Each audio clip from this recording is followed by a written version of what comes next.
Estamos no estúdio do Ramon. Júlio. Isso aí.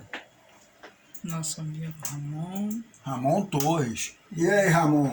Salve a natureza, vai ou não vai? Salve. Aí. Salve a natureza. Salve a natureza. Está fazendo a nossa parte, né? Isso aí. Agora falta a comunidade não jogar mais lixo no valão, né? Preservar o meio ambiente. É isso que nós precisamos. Essa música tem esse cunho de você ter essa consciência de estar preservando o meio ambiente, preservando a natureza. Gente, pelo amor de Deus, capina quintal mais não. Eu não capinava meu quintal mais não há muito tempo. Olha aí.